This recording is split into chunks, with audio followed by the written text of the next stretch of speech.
محمد كما صليت على إبراهيم وعلى آل إبراهيم إنك حميد مجيد. اللهم بارك على محمد وعلى آل محمد كما باركت على إبراهيم وعلى آل إبراهيم إنك حميد مجيد. رب اشرح لي صدري ويسر لي أمري واحلل عقدة من لساني يفقهوا قولي. So.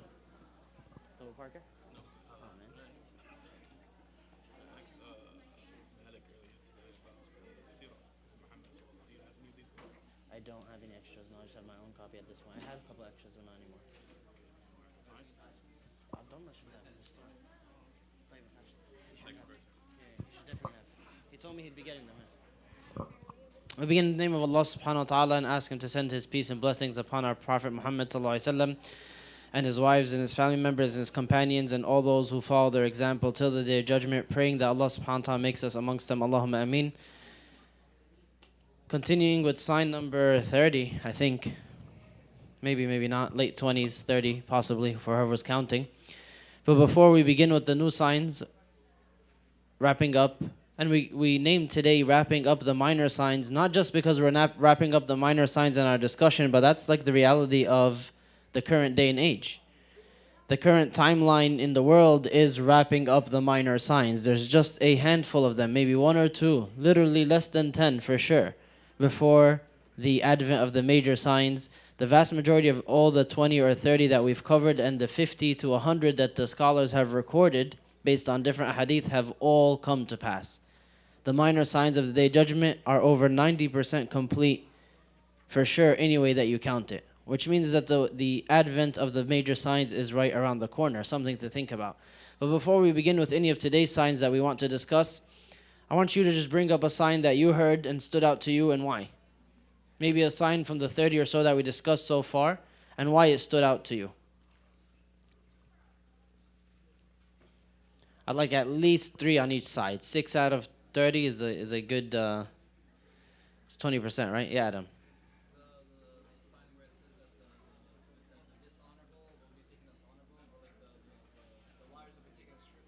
Yeah, the liars being taken as truthful and the dishonorable being taken as honorable or trustworthy and vice versa. Why? What stuck out to you? What made it interesting?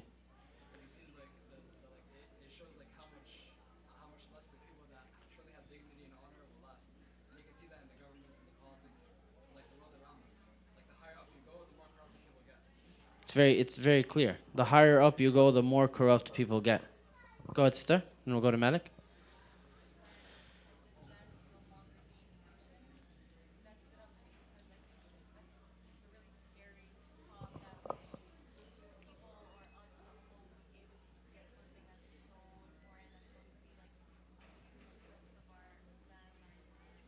So the Dajjal no longer being mentioned, seeing as how crucial his role is and knowing about him should be. So the fact that he's no longer mentioned, he's no longer common knowledge, is a huge worrying red flag. Malik, you had a hand up? The child becoming the master to the parents. Why'd that stick out to you? All right, I'm not going to say that on the mic. You've seen it in front of your own eyes. I'll leave it at that. How many of you have seen that role reversal? Go ahead, Diana. Can someone close the door, please? The widespread immorality? What made that stick out to you?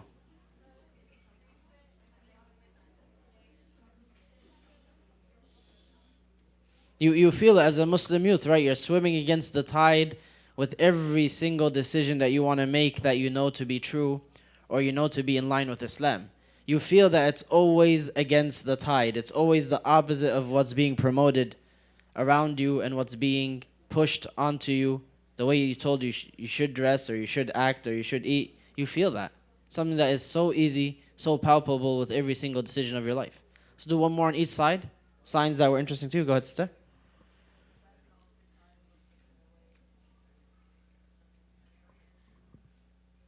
You feel like there's no barakah in your time?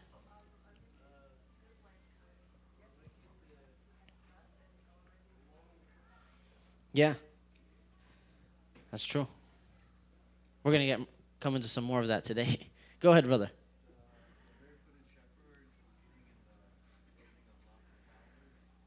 Why'd that stick out to you?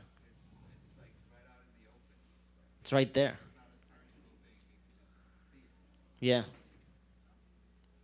The barefooted shepherd building large buildings, competing with one another. I'm not going to comment because I still want my visa to go through. But yeah, it's something that you see in front of you, brother. Yeah, not just the clock tower. There's several of them. I think 5 of the world's tallest buildings, top 10, are within the Gulf countries: Saudi Arabia, Qatar, Kuwait. They have like 5 out of the top 10 or 3 out of the top 10, which is mind-boggling, seeing as how they had absolutely zero money, zero government 50 years ago or 60, 70 years ago. So it's something that it's not like it was an empire that built its monument to its successes and its achievements and its economy after years of trying. It literally just popped out of the ground.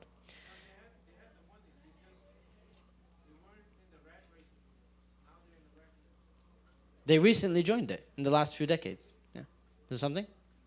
Okay. So, anybody else before we move on? Feel free. Go ahead, Taro. No, I didn't mention that. It would be widespread, but not necessarily in people's heads. Not that I'm aware of. But that would be widespread in every... actually, we're going to come to... I know where you got that from. But it doesn't really necessarily mean... possible. We're going to get to that today. We didn't mention that hadith and hadith about music, but we'll get to that today. That's a very interesting take. I'd even consider that. Because it is a saying that could mean something else, but we'll get to that in a minute or two.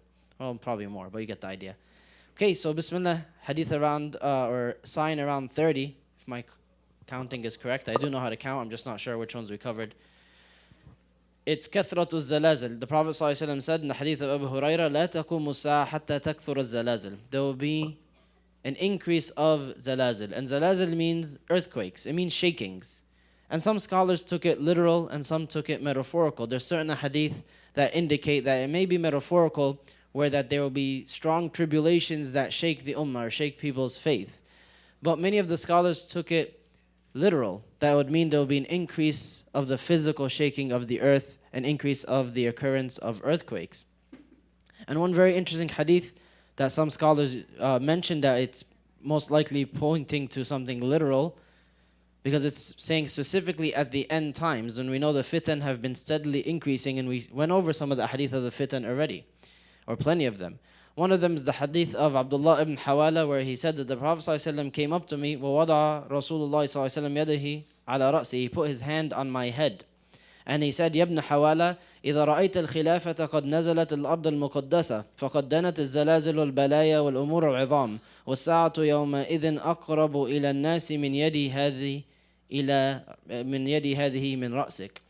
He said, "O Ibn Hawala, if you see that the Khilafah, the focal point of Muslim governance, leadership, is now in Bayt al-Maqdis, is now in Jerusalem, the Holy Land, then the time has come close for intense earthquakes and severe trials of the people.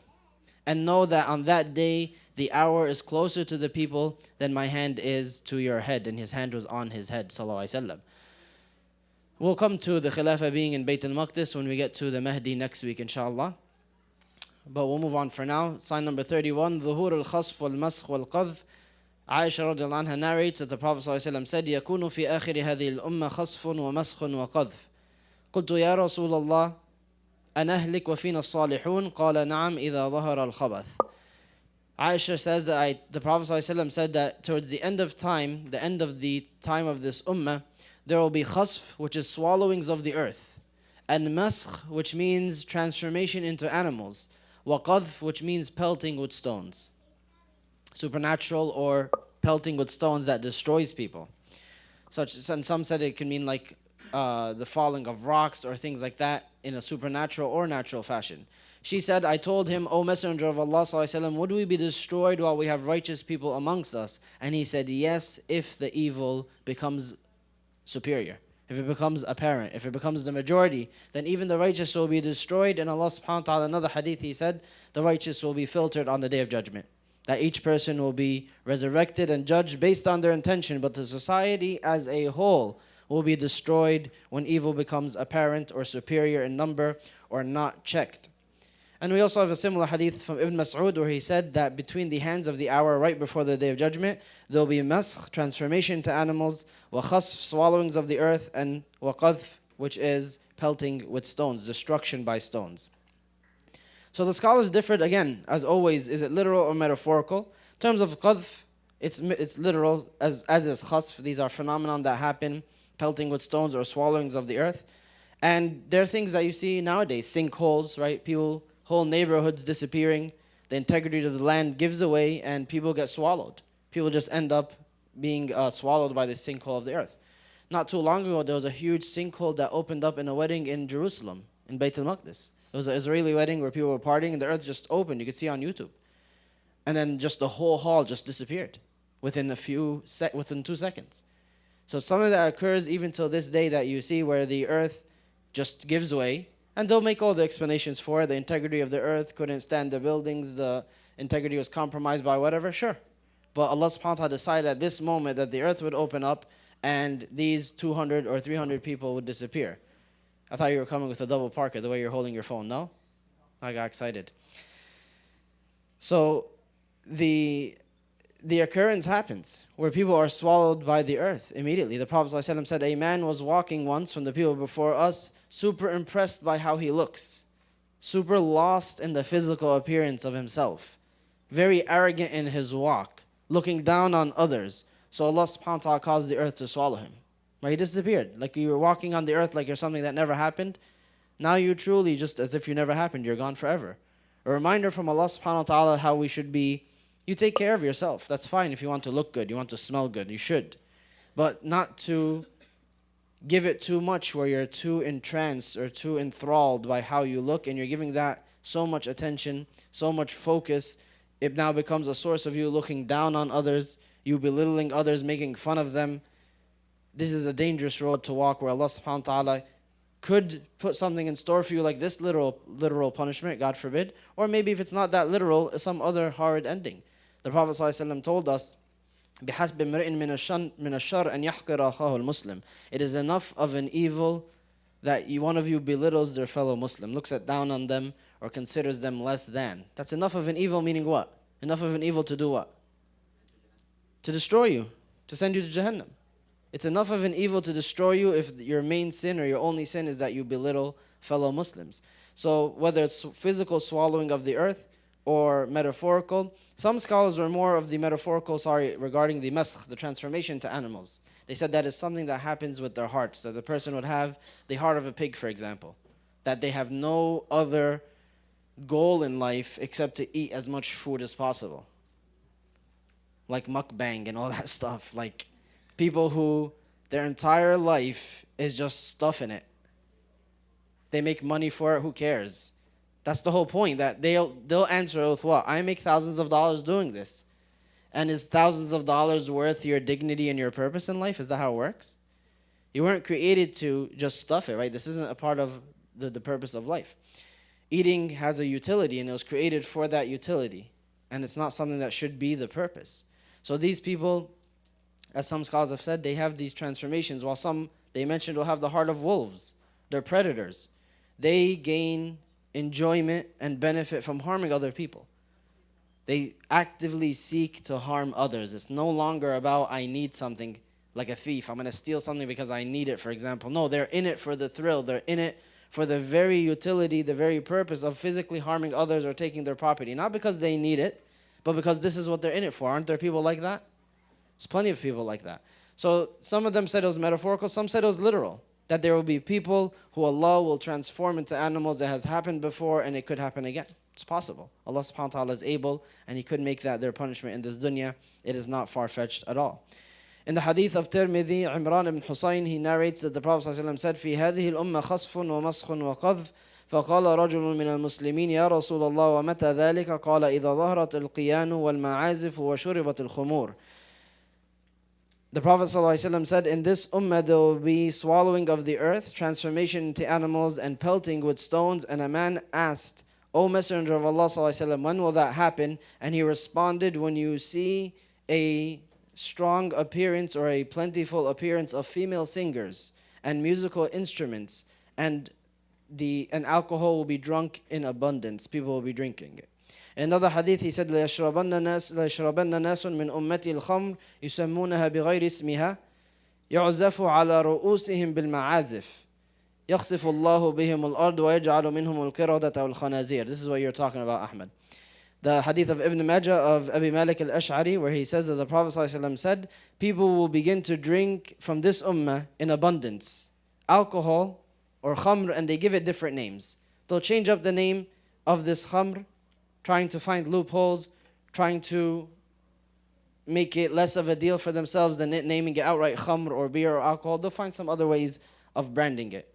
And then they'll drink it in abundance. He said, يُعْزَفُ عَلَى رُؤُوسِهِمْ بِالْمَعَازِفِ. The musical instruments will be struck over their heads. So this could mean that they're just constantly sitting in these musical gatherings where music is played, concerts, or maybe, as you said, maybe it's quite literal, that will be struck on their heads. And people now, they have literal, they're called headphones, right? So it's possible that is something literal, or it's metaphorical, meaning they just sit there while music is being played over them. Allah subhanahu wa ta'ala will cause the earth to swallow them, and this is what makes the other hadith literal, where he says, and he will make of them monkeys and pigs. Again, literal or metaphorical is possible, but some use this to say it's literal. He's mentioning the actual animals directly. So these are all possibilities.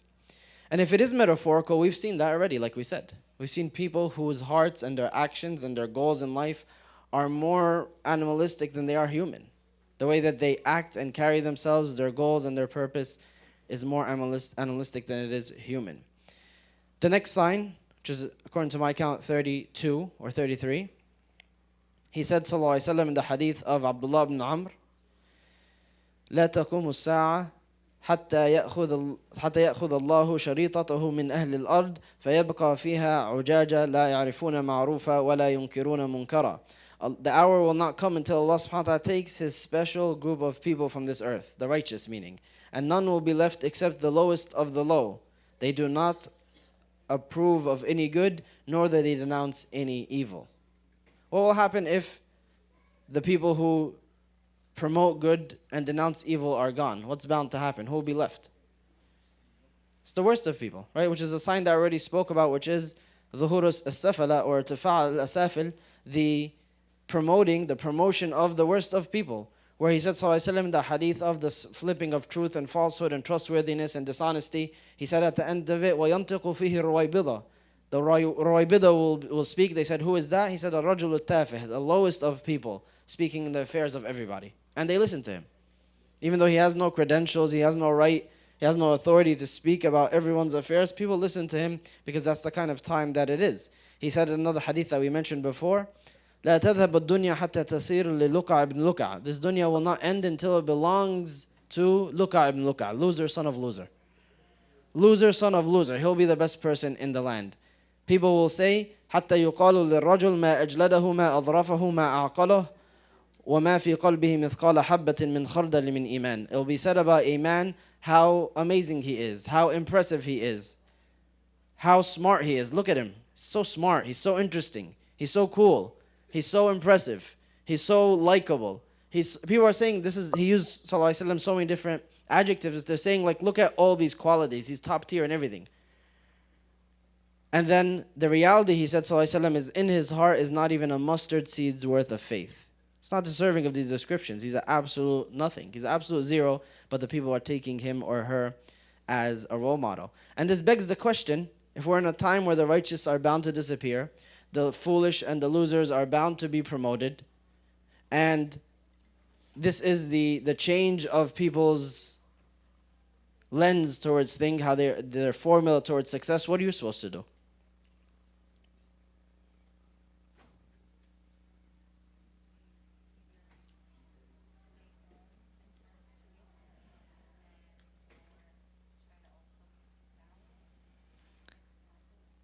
Avoid people, I could definitely get with that. No complaints here. Yeah. Make tawbah. From? In general? Okay. Do the hijrah where? Tell me where. It's not rhetorical. Tell me where you're going to go. Go somewhere secluded on your own. So live in the forest, bushcrafting, I'm down. Okay, yeah? I love your answers, guys. How what? Say it again, sorry.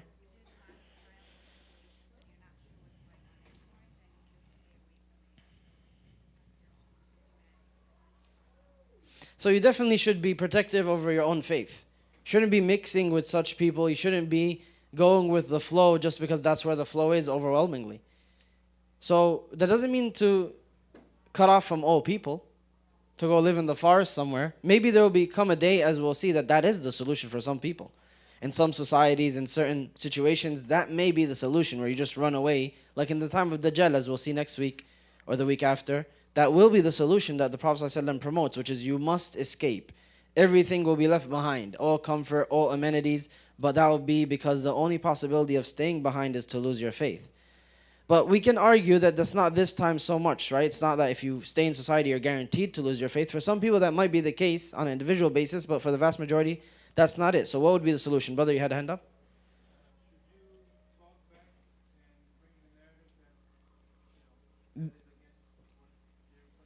Yeah, repel that narrative. There's still room to do that now.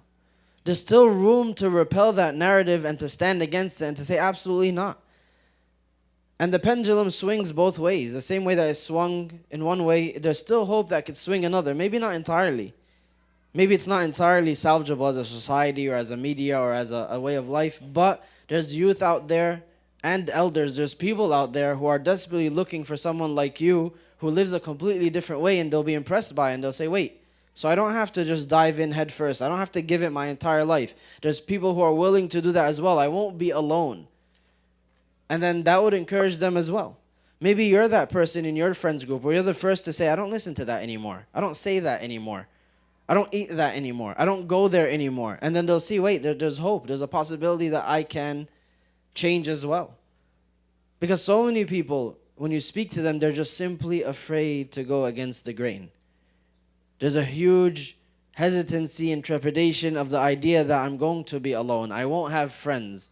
I will miss out on so much fun. I'll miss out on so much what other people do. And then they might see you and say, hey, look, I'm fine. I got my iced coffee and I got my whatever, that other, that's the last joys of this world that people can hold on to, and it's going okay. And we play sports and we watch this and it's okay. And then say, okay, you know what? As long as I have the caffeine, I guess I'll be okay. And then they'll join you. So there is hope for you to be the opposite, to pull in the opposite direction. So no matter if it's bound by Allah subhanahu wa ta'ala's decree that it will diminish till zero, while I'm still here and I see that it's not zero yet, and that there's hope to strive against it, that's what I'll do. I'll make that my life purpose and pull as many people as I can in the opposite direction. Malik?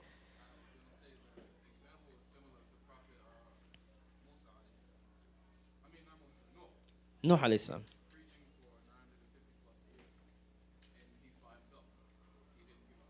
Yeah.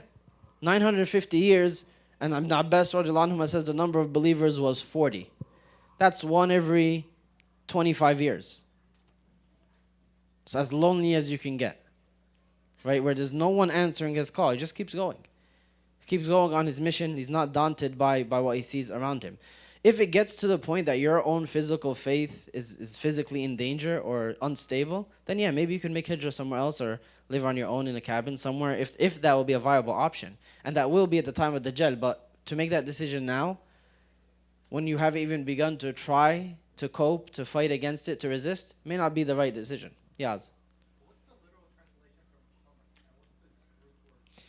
The literal translation of khamr comes from the word khamara, which means to cover, which is the same word, for example, that results in the word khimar, which is the woman's covering.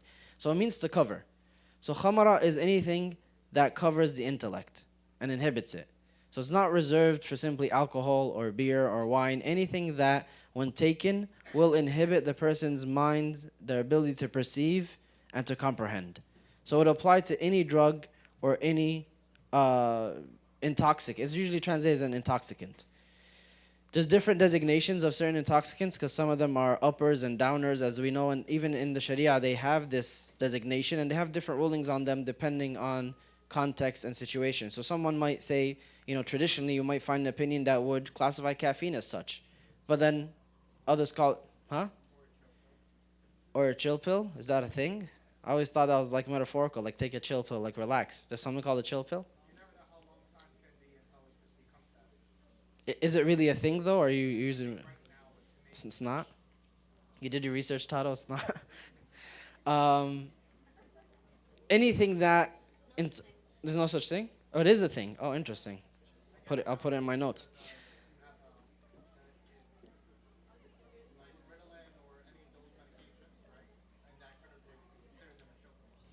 Okay. So I get it. So something like that, it'll have more details about it because it could be medically prescribed for someone who physically needs it, and it'll usually come back to that, like someone who is prescribed by efficient medical professionals who know what they're doing, that they need it to function properly. That could be fine.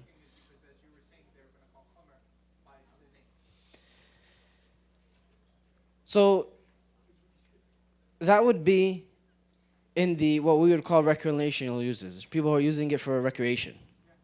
As opposed to someone who has some of these prescriptions for something, it's a little bit of a different conversation depending on if they actually need it or not. And it doesn't have the same effects of khamr. That's what I was saying earlier. So different things were classified by their different effects and put into different categories. So something like khamr, for example, would always be haram. Khamr meaning alcoholic drinks. Because there's no therapeutic use for it. And it is something that completely intoxicates the mind, inhibits its ability to perceive and to comprehend and to decide. Something that doesn't check off all these boxes, has a therapeutic use, doesn't completely block these perceptions, is prescribed and looked into by medical professionals, there could be room for it to be halal in certain contexts when the person actually needs it.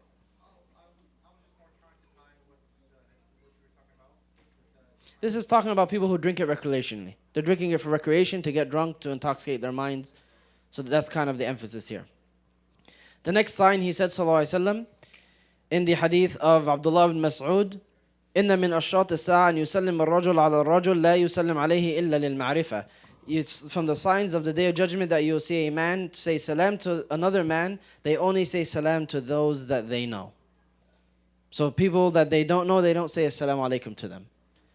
And this is something that sadly you see in some areas where you say salam to somebody and they just look at you like you're a thing. You know, they just, who are you? Do I know you? Well, we're fellow Muslims. We're just saying salam to each other. That's the Prophet ﷺ taught us that, right? That the salam is a prayer of peace.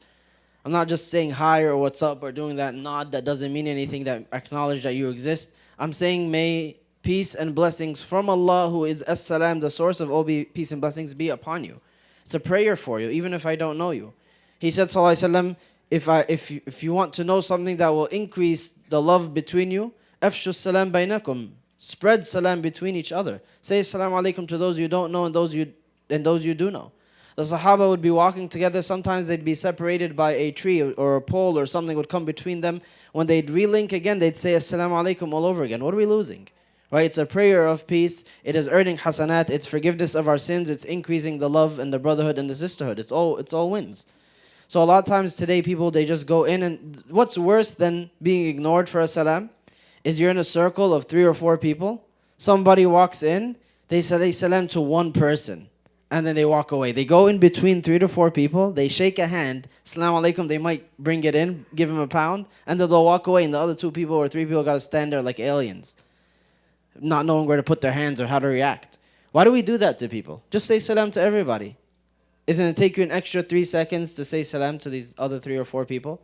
If it's a huge group, you could say salam by waving. You don't want to shake hands with 50 people. That's understandable. It's fine to say a general salam. And there's rulings for assalamu alaikum to make it easier. Like, for example, the one who's walking says salam to the one who's riding. The one who comes in on a group, it's his job or her job to say salam to the rest of the group. Saying salam to a group at once is acceptable, as opposed to shaking everyone's hand. But if you're going to shake one hand, you shake all of them. These are all rulings that you'll find that the scholars put together using evidence, of course, from the sunnah to make sure that it's done properly and fulfills its purpose of spreading love and brotherhood and sisterhood, not being this weird, awkward, cherry-picked action that some people do.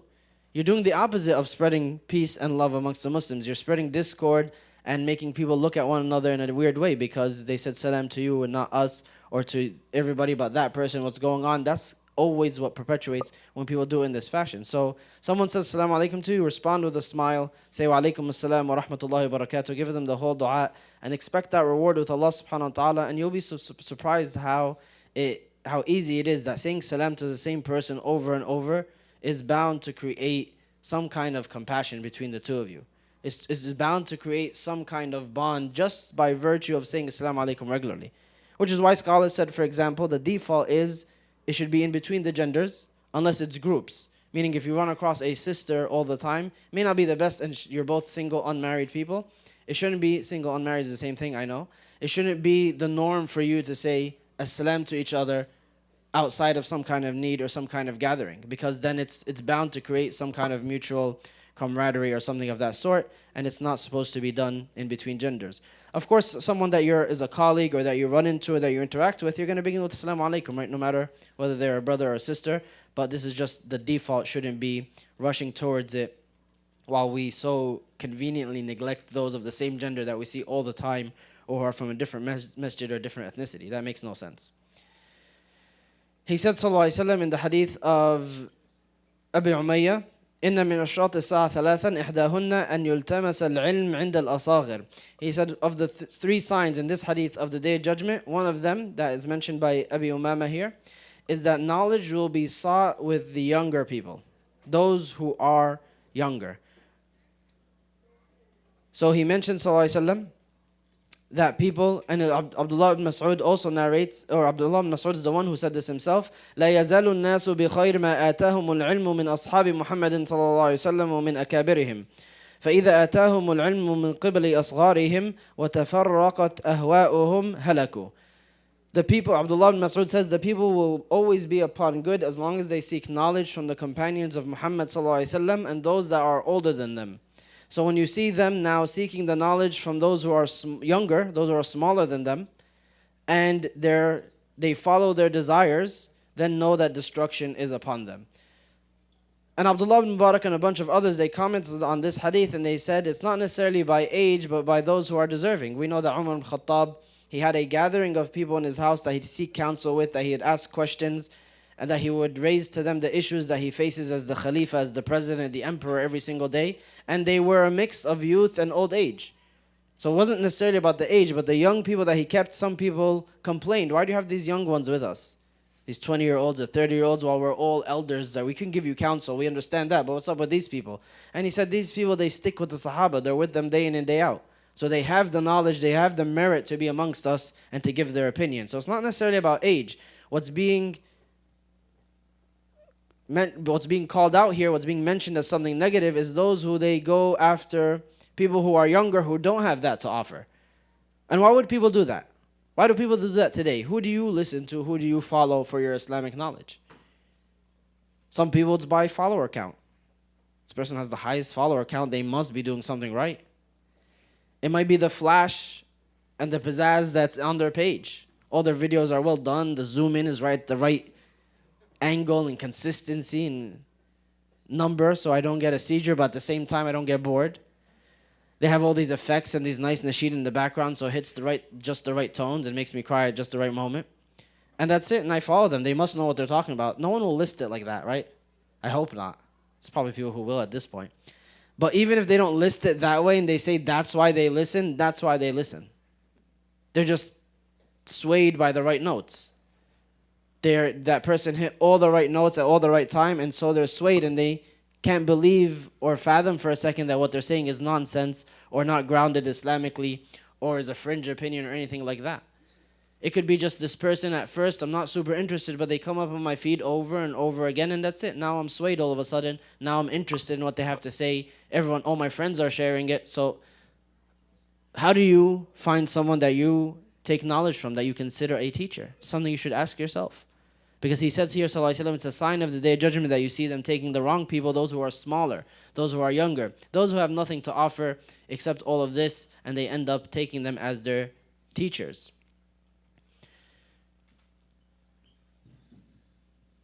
In another hadith, he said, sallallahu alaihi wasallam, إن من أشراط الساعة أن يمر الرجل بالمسجد لا يصلي فيه ركعتين. From the signs of the Day of Judgment is that you'll see a man pass by the masjid, enter the masjid, and he does not pray 2 rak'ahs. What are these 2 rak'ahs? So that's what a lot of scholars have said, Tahiyyat al-Masjid. You guys all jumped on it. How do you know? He said he enters a masjid, he doesn't pray 2 rak'ahs. So some scholars interpret it to mean what you just said, which is fine. You guys are okay. I'm just calling you out for fun. which is that he enters the masjid and he doesn't respect that sunnah. That the sunnah, the first thing you do when you enter a masjid, before you say salam to anybody, before you pick up anything that you need, you come to an area like this, which is the musalla, which would be considered the masjid outside of the rest of the building, which is not. And you pray these 2 rak'ahs before you go about your business. It's not a fard, but he's saying it's a sign of the hour that you will no longer see people do that. Some scholars have said it is a representation of them not caring about the sunnahs. They'll say that's a sunnah, who cares? It's a little thing. And they'll completely ignore it and they won't give it any time. And other scholars took it literally, that people will come to the masajid and they won't pray. They're not there to pray, they're there for some other purpose. They're there for some other gain, a worldly gain or some socialization. And the salah, the rituals, has no share of their visit to the masjid. So they mentioned that it's literal, it's not directly referencing Tahiyyat al-Masjid here, but it is literal to mean that they don't come for worship, they come for some other purpose. And so it is something that's evil. And that's where the other hadith comes in the same vein, where he said, sallallahu alaihi wasallam, "Inna min amarat as-sa'a an tuttakhadhu al-masajidu turuqa." From the signs of the day judgment is that masajid will be taken like pathways. People are just using them for a purpose. They're just using them for some utility, and they're not here to worship. He said, sallallahu alaihi wasallam, directly in the hadith, إِذَا دَخَلَ أَحَدَكُمُ الْمَسْجِدِ فَلَا يَجْلِسُ حَتَّى يَرْكَعَ رَكْعَتَيْنِ. If one of you enters the masjid, let him not sit down until he has prayed 2 rak'ahs. That is the greeting of the masjid and the respect to the place. Even worse than people just, Muslims themselves not respecting the place or respecting the sunnah, is that you see some masajid in the world for decades and centuries, even till today, they've become tourist sites. That salah is no longer even established there. It's some place where people can come look, like the masjid in Cordoba. No one prays there anymore. Now it's a historical site. For decades, that was the Hagia Sophia, right? The Hagia Sophia was used as a tourist site. No salah was established there until just a couple of years ago, where it was brought back after 7 or 8 decades. So even worse than people neglecting the sunnah, it literally is no longer a place of prayer. So what's wrong with not praying Tahiyyat al-Masjid? Is it fard? Yeah, go ahead, sister. Sure.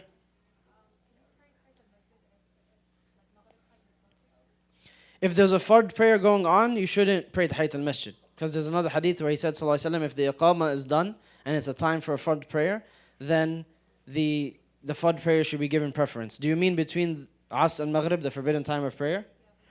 So that has a difference of opinion among scholars, where we know that between Asr and Maghrib, specifically when the sun is setting, that is a forbidden time of prayer. So some scholars said any salah besides fard is forbidden. So if it's not a fard that you have to pray, then you shouldn't pray any sunnahs whatsoever. And others said if the sunnah has a reason, like Tahiyyat al-Masjid or istikhara or some other sunnah that has a purpose, then that's fine. But what would be forbidden in their opinion would be just, you know what, I feel like praying 2 rak'ahs right now. Which is permissible at any time, right? Then that would be under the forbidden time, not now, any time but now. And others had the opinion that it's any salah besides the fard salah. So there's a difference of opinion. If it's purposeful, inshallah, it should be fine. But some scholars viewed it that it should be only the fard prayers at that time.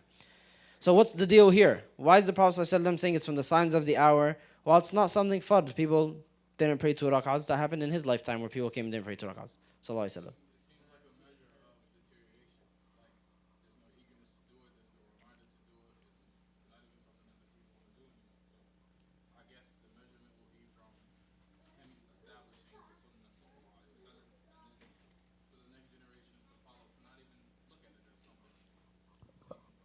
That attitude of considering it absolutely nothing.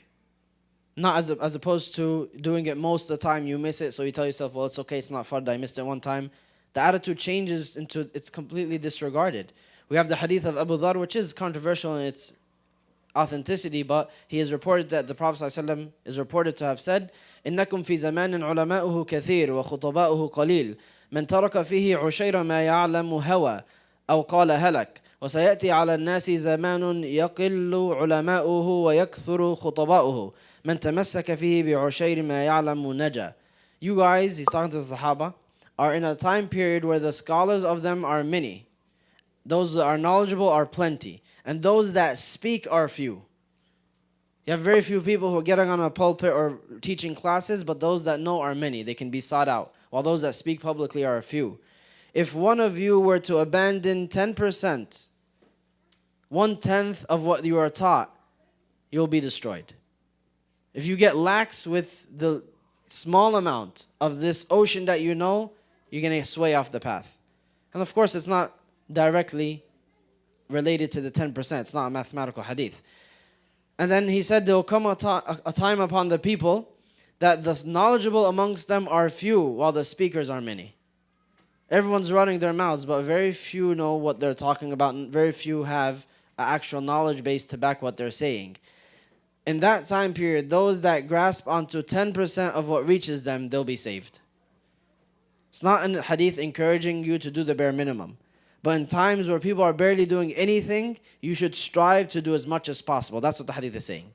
Because in that time period, you'll be judged accordingly. You had no support system. That's why he told the Sahaba another hadith. He said there will come a time where the person who is following the deen will be like the one that is holding on a burning coal. The hadith we discussed before. And they asked him, and he said, well, the people who follow the sunnah, the people who strive to do these little things, they will receive the reward of 50. So they asked him, sallallahu alaihi wasallam, 50 of us or 50 of them? Like, where's the multiplication factor? He said, 50 of you. And he said, how, Ya Rasulullah? Like, we're trying so hard. How's that fair that they get this multiplying factor? And he said, sallallahu alaihi wasallam, because you have that which encourages you and pushes you forward. Him, sallallahu alaihi wasallam, revelation. You have exactly what you need. You have no excuse to falter with anything. Being with Rasulullah sallallahu alaihi wasallam directly, while they will have no encouragement. They'll have nothing to push them forward. It's going to be so much more difficult for them. So Allah subhanahu wa ta'ala will take that into consideration. Let me wrap up these few because this is the last day I want to spend on the minor signs. Number 40, I think. Anyone counting? Just make up the numbers at this point. 35, so 36 it is. 38, so it's either 35 or 39. Or 36 or 39. You could write 39, you could write 36. He said, sallallahu alayhi wa sallam, وَمِنْ أَشْرَاطِ السَّاعَةِ أَنْ يَقِلَّ الْعِلْمُ وَيَظْهَرُ الْجَهْلُ وَيَظْهَرُ الزِّنَى وَتَكْثُرُ النِّسَاءُ وَيَقِلُّ الرِّجَالُ حَتَّى يَكُونَ لِخَمْسِينَ امْرَأَةً الْقَيِّمُ الْوَاحِدُ. The hour from the signs of the hour is that knowledge will be little, ignorance will be apparent, zina will be everywhere. And this is the sign that we're getting to the new one because we mentioned these before. And the women will be many and the men will be few until there will be 50 women looked after by a single man. What's the ratio for men to women now? 1 to 4? You sound hopeful. Huh? It's actually pretty much equal. It's almost 1 to 1. In fact, in a lot of places, they differ depending on different places. And of course, the sample sizes that they take are really, really limited compared to the whole world. But birth rates and death rates and all that good stuff, it comes out to pretty much 1 to 1. In fact, there's a lot of places that have a slight increase of men. Like there's a 1.1 man for every woman, something like that. So it's something that's pretty equal at the time being. And the scholars, again, as with the other signs, they're split with it being between something that just happens supernaturally or something that is caused by what the people go through. Like the other hadith tell us what could happen that would influence this. War. Right? The hadith says, and this is the explanation of An-Nawawi, that he says because of the end times being described with so much war and killing and bloodshed, that all the men will die. And then that one man will be left, he has to look after his mom and his wife and his sister and his daughters and his cousins, and 50 of them will be looked after by this one man. And other scholars said, no, it's literal, where women will be born more than men, like, females will be given birth to more than males, until the ratio is so skewed. It's possible. The next sign is, he said in the hadith of Anas radiallahu anhu, the Prophet ﷺ said, إِنَّ مِنْ أَمَارَاتِ السَّاعَةِ أَنْ يَظْهُرَ مَوْتُ الْفَجْأَةِ. From the signs of the hour is the appearance and the prevalence of sudden death, that people die suddenly. So it wasn't as common back in the day. And just die suddenly, they might have died suddenly from like accidents and stuff, but talking about here just like sudden death on its own, what we would call, for example, heart attacks, strokes, or one day the person's fine and the next all of a sudden they die all of a sudden. That wasn't as common in the past. Why? So war is possible. What else? What? People died slower? Different diseases, right? The people didn't really have... Go ahead, Ruqayya, you had something to say?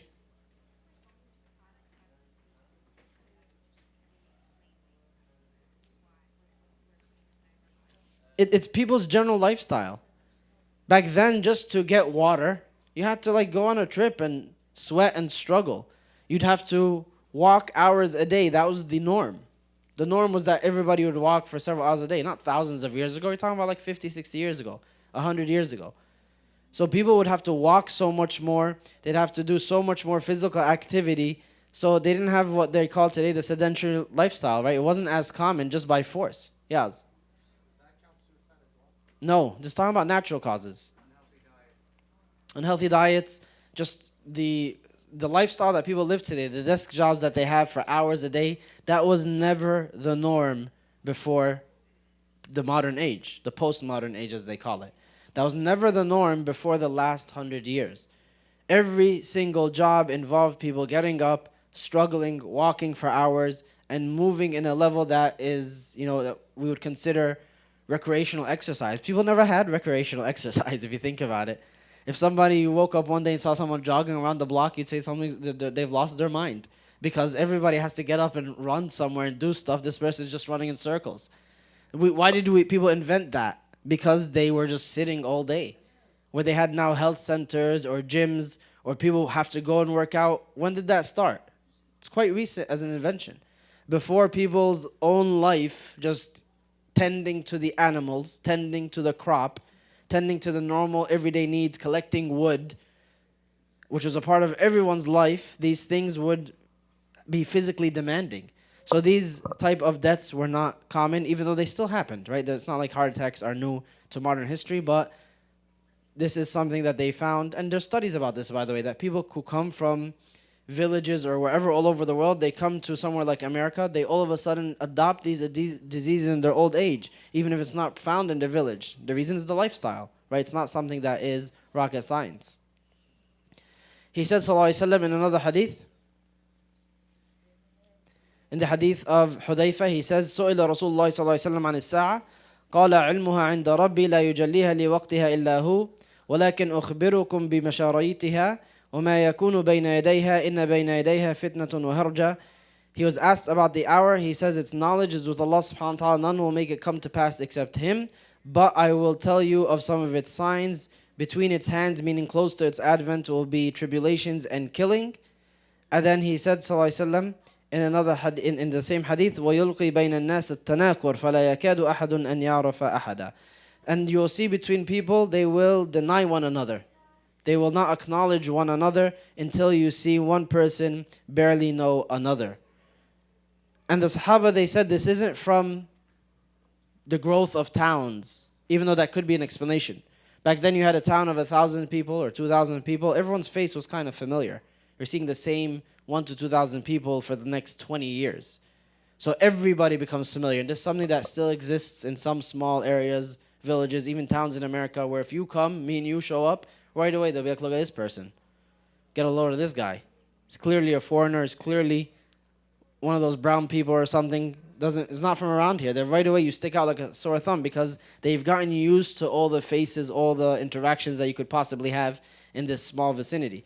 But the other hadith indicate that it is something that is malicious. It's not because of the size of the town. So people just simply, I don't know everyone in this town. Like, you're not going to know everyone in Bensonhurst, for example.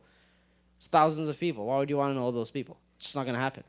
But it's more of, another hadith indicates that these people, as the Sahaba said, they greet one another with the face of believers. And they go home with faces of hatred. So they're just, everything they do is a lip service. They have some kind of ulterior motive for interacting with one another, some worldly benefit, but they actually hate each other's guts. But there's actually no brotherhood or sisterhood between them. So he said, sallallahu alaihi wasallam, towards the end of time, this is something that you would see. إِخْوَانٌ الْعَلَانِيَةِ وَأَعْدَاءُ السَّرِيرَةِ. They are brothers in what is apparent, but they are enemies in what is interior. So it's something that people should be wary of. Be genuine in your friendship. Really wish for your brother or sister what you wish for yourself. Really have the intention that I'm going to do this pure sincerity in the relationships that I present towards my fellow brothers and sisters. Don't be two-faced. Right? Don't be somebody who says one thing and means another, or is presenting a hand of kindness to your friend at one point but planning for evil. Don't be that.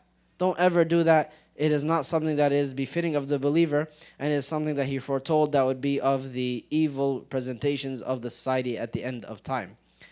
In another hadith, he said, sallallahu alaihi wasallam, لا تقوم الساعة حتى تعود أرض العرب مروجا وأنهارا. The hour will not come until the lands of the Arabs return to pastures and rivers as they once were. So if you look this up scientifically, there were pastures and rivers hundreds of thousands of years ago. This is something that occurred hundreds of thousands of years ago during like various ice ages or whatever, where the poles were covered in ice up until a huge portion. So all of the animals and the creatures were forced into the middle, and they were actually better climate, more moderate climate, while the poles were severe. Yes, sir.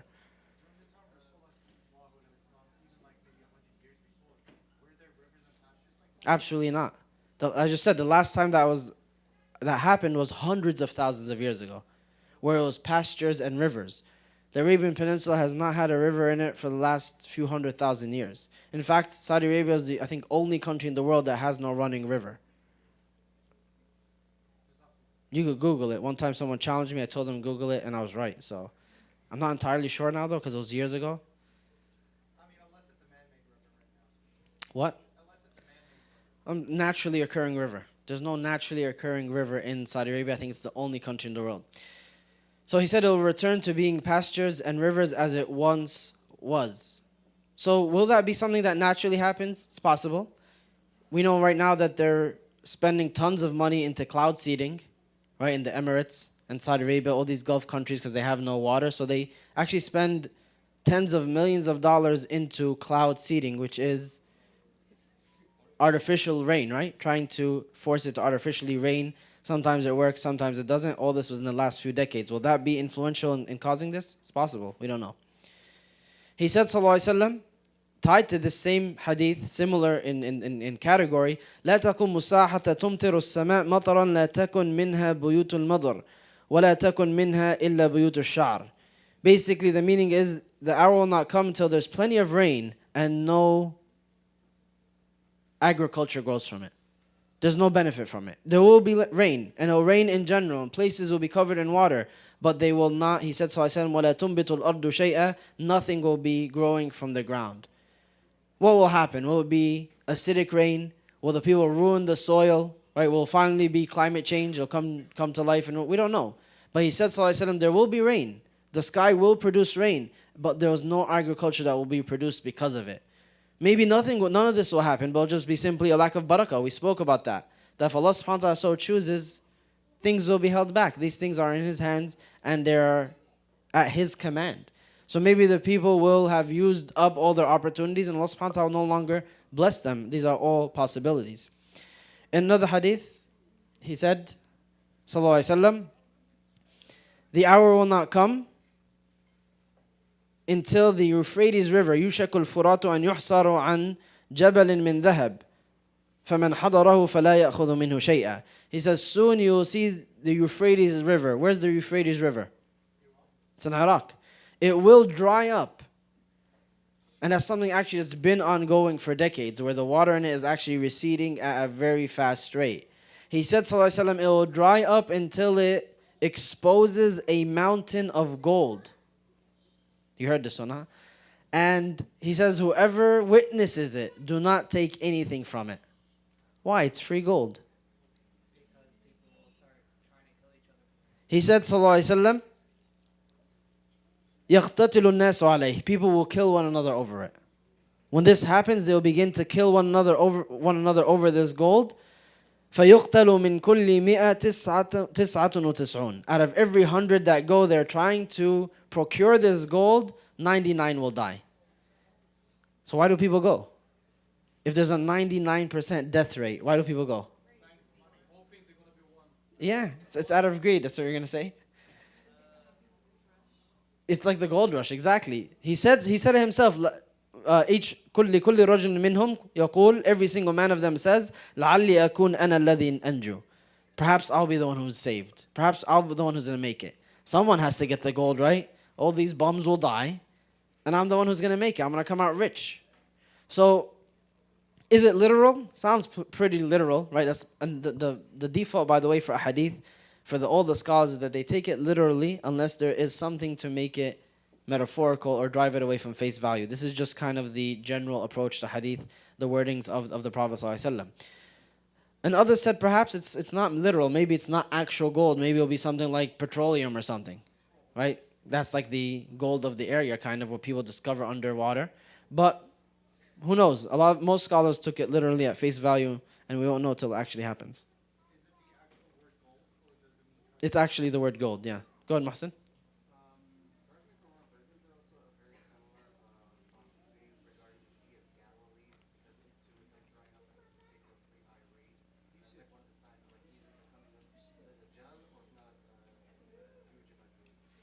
I'm not familiar of the Sea of Galilee. I know the Lake of Tiberias will be drunk by Ya'juj and Ma'juj. That's being mentioned as well, which we'll get to in a couple of weeks. But Sea of Galilee, I don't know.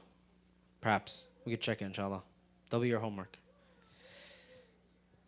The next sign. Yes, sir. So it would be haram to take the gold from the river if there was? It's haram to go there. Number one, because the Prophet ﷺ said, don't go there. Didn't say necessarily about, let's say the gold of the river comes to you. I don't know about that. He's forbidding you from going there because the chance of death is really high. And he's forbidding us from joining this gold rush, from taking part in this madness. It's driven by greed, right? It's driven by this absolute selfishness that people will have at the time. Another hadith, he said, sallallahu alaihi wasallam, it's a little bit of a longer hadith, but quoting the tail end of it, لا تقوم الساعة حتى يكلم السباع الإنس ويكلم الرجل عذبة صوته وشراك نعله ويخبره فخذه بما أحدث أهله بعده. The hour will not come until the humans are spoken to by animals, by wild animals, and that the man will be spoken to by the handle of his whip and the ends of his shoelaces, and his thigh will inform him what his family is doing back home. What? Phones? You seem sure about it. Yeah, Malik? I don't know, maybe. Phones? Everyone agree it's cell phones? You have something else to say?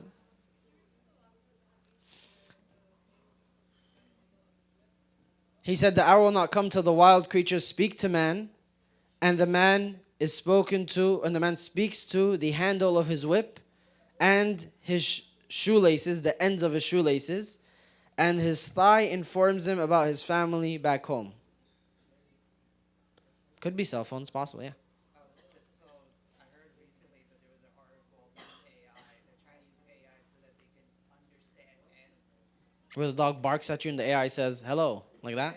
Yeah, kind of like that. So I'm guessing Fascinating. was basically, and probably saying like not literally, but like metaphorically saying like they might use like AI just to be able to talk to you. Yeah, hadith like this, we'll never know. Could it be cell phones? Could it be AirPods? Could it be Bluetooth? I remember when Bluetooth first came out and you'd see someone down the street like yelling. You'd think, oh, it's one of those people. Let me cross the street. Then you over that year where Bluetooth became a thing, and at first you could actually see it at one point. Like it wasn't just in their ear. It was like a whole headset. But if their head was turned and they're walking down the street yelling, he's like, oh, it's just a person who's crazy. But then it took getting used to realize, no, they're speaking to somebody. Right? Anybody, no one else remember that? Come on, it can't be. It's not that long ago. Yeah, thank you. It's not that embarrassing to admit. It's like it's not that long ago. So it was. Thank you. It means a lot. It wasn't something. Say it again. It's annoying because it's like you have to have it over your ear for a long time. That sounds kind of like we just got used to it. It wasn't that big a deal. But the whole point was, imagine you had to explain that to somebody a century ago. It would be impossible. So a lot of the scholars in modern day have looked at hadith like this and say, look at the technology, the way that it's headed, AI, you have robots, you have all these other things. The brother was mentioning some app that was supposed to translate your dog's barks or whatever. Who knows what's coming, right? We don't know. We don't know to what extent this hadith will be literal. There's possibilities that, as you guys have mentioned, we see around us, and they could be manifestations of this hadith, or they could be something that is yet to come.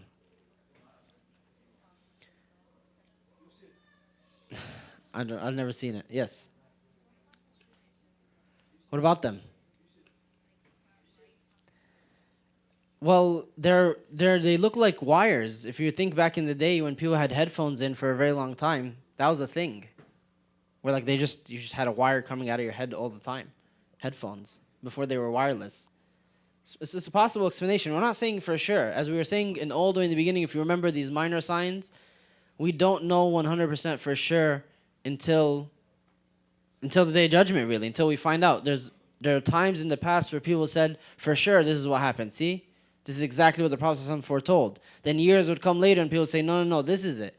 And so on and so forth. I told you, remember when we said about the barefoot, naked, destitute, ignorant shepherds of goat and sheep competing with one another to build tall buildings?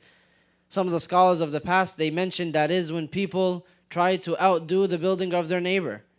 That they'll barely have any money, and we've seen this in some towns where people are poor, they don't have much going on, they don't have a big income, but their neighbor adds a window, they add a window, they add a floor, they add a floor, and they said this is what it must mean.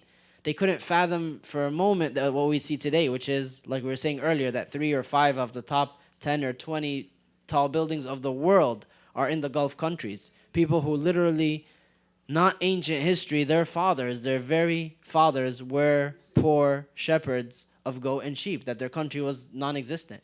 It had no type of government, no wealth whatsoever. And then overnight, in one generation, literally, where the children of these people that now run the countries are building these monuments and these huge buildings. So me and you now see that and say, for sure, this is what it is. But maybe next generation, this is all going to get blown out of the water with something completely different. So we don't know for sure. The purpose is not to pinpoint the exact occurrence. As the hadith says, the point is to do what? To do what? To wake up. To realize that the Prophet ﷺ is telling the truth. Some things are clearly easy to see. Some things are up for interpretation. But the point is, have you woken up just yet? How many signs do you have to see occur before your very eyes before you wake up?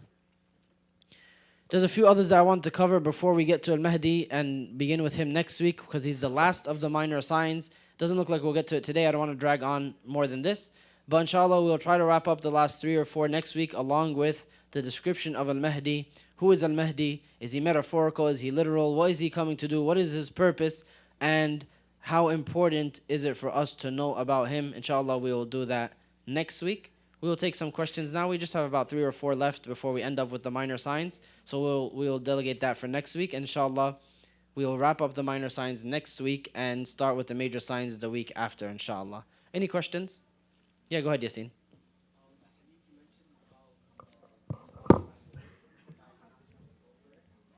Yeah.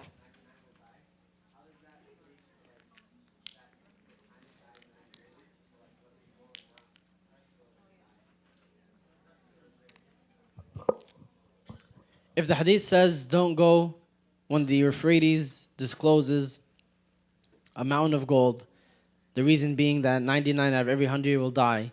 But if the time that you're going to die is written anyway, why should you act differently? What do you guys think? Yes, Taqi? The gold in the river is already starting to show, according to the studies, and the river is drying out. So, like, if we go in this day and age, that would be haram. It doesn't say that there's gold in the river. There's gold in a lot of rivers. It's saying that it'll disclose a mountain of gold. The hadith says that. Yeah. From my understanding that you will die a specific day and time, but Allah Azza wa Jal can change it to cover and to change it for a short period of time, a few days or something. So it could be a possibility that as long as you have the right intention to love Allah Azza wa Jal and worship Him, that Allah Azza wa Jal will allow you to die a different way, as long as it's not with the Euphrates River. Okay, possible, but that's not the right answer. Rohan?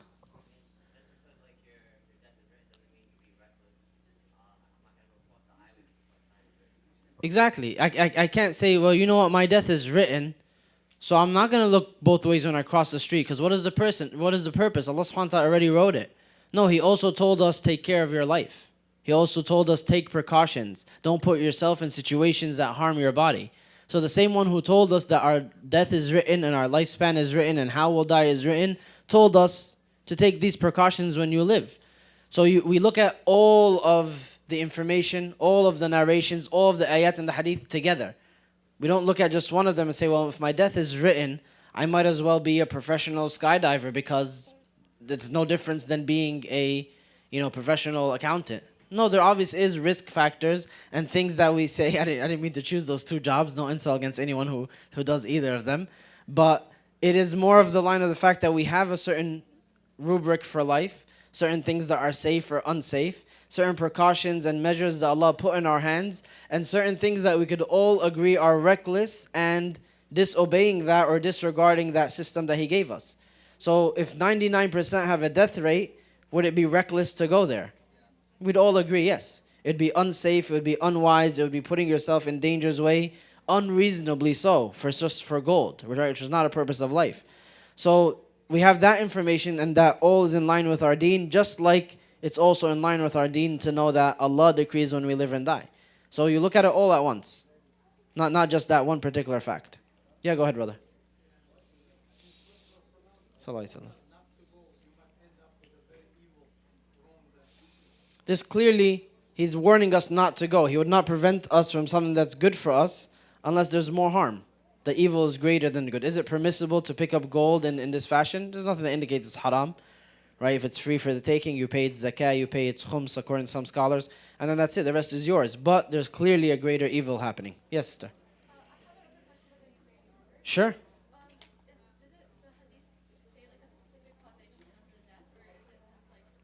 They're killing each other.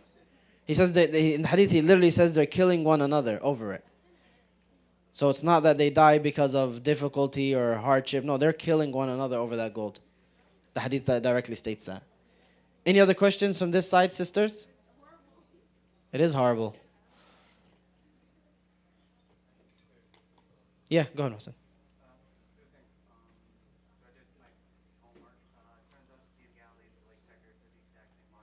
Oh, wow.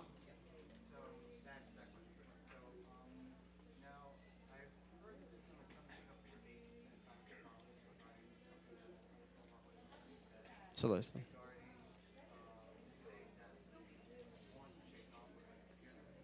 Mm-hmm.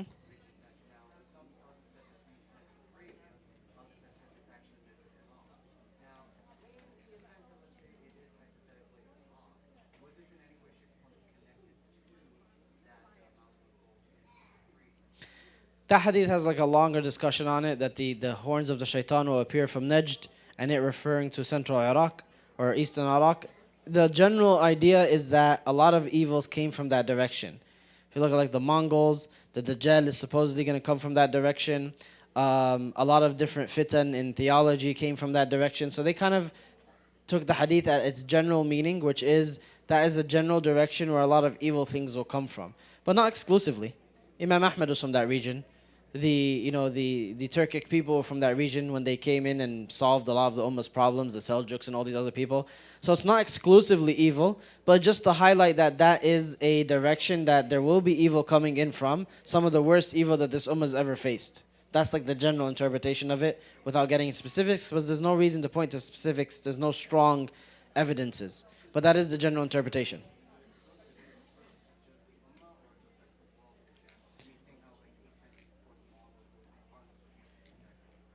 Could be, I'm not sure. If it's general besides this ummah, that it's just an evil region where evil things come out of. It's possible. Not that it condemns everyone there, just a general observation by the Prophet ﷺ. Any questions from this side, sisters, before we wrap up? Going once, going twice. Sold. سبحانك اللهم وبحمدك أشهد أن لا إله إلا أنت أستغفرك وأتوب إليك. اللهم بارك على سيدنا محمد وآله وصحبه وسلم. If any of the brothers have questions, I'll be here for a few more minutes, inshallah.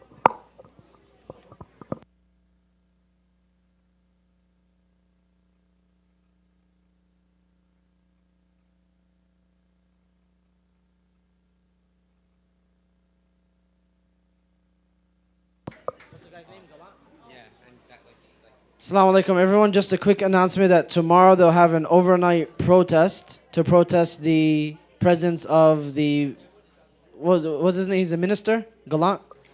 The Israeli minister? Or ex-minister? So where will it be? So there's going to be a flyer indicating the time and place. It's going to be an overnight protest to indicate that this person is not welcome here, to protest his numerous crimes and positions against the Palestinian people, against humanity in general. So inshallah, look out for the flyer. It's coming out. We'll have the details. But it'll be tomorrow overnight, so Saturday into Sunday. Look out for that flyer, and if you're able to make it, to make a showing, to give the message, that is something that inshallah will be positive, and may Allah subhanahu wa ta'ala bless you and reward you. Jazakumullah khairan. Stay tuned for the flyer for the overnight protest for tomorrow.